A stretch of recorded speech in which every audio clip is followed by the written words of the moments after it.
Ayan, good morning guys. Ito naman, magtimpla tayo ng barley natin. Ito yung iniinom natin para sa ating bitter. Ayan guys. So, madalas talaga guys, nag-blender ako ng kunwari prutas or gulay tapos samahan ko nitong barley kasi para mas marami. Pero sa awa ng Diyos, maganda yung result niya sa akin. Medyo lumiit yung liig ko.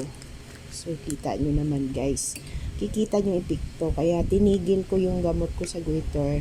Tapos ito yung ipinalit ko. Kasi nung nag-inom ako ng gamot na para sa goiter ko, ano guys parang hindi na siya, wala siyang ano sa akin na lumiit yung goiter ko. Parang lalo siyang lumaki. So, ginawa ko, tinigilan ko siya. So, parang so, ayan, i-zoom natin ang ating barley. So, ganyan siya guys, kulay green ang ano niya. So, itong tubig guys, medyo maligam-gam yung ano ko, yung timpla ko sa kanya. Ayan.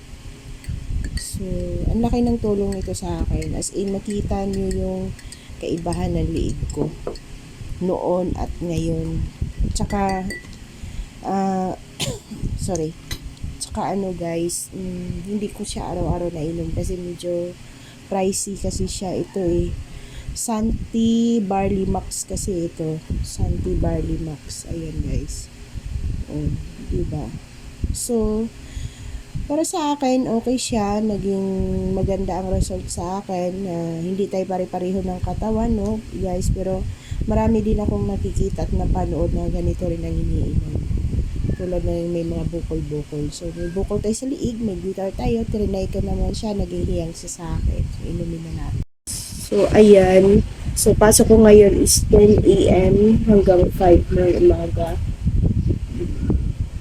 So, trabaho ko, kung tutusin, bawal siya sa akin, pero no choice tayo No choice tayo kasi kung mag-apply tayo ng company, sabi tayo sa medical. So, trabaho ko, cleaner sa condo.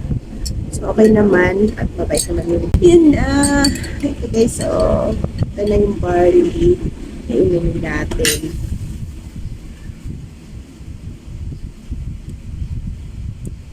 Masarap siya sa medyo maligam-gam.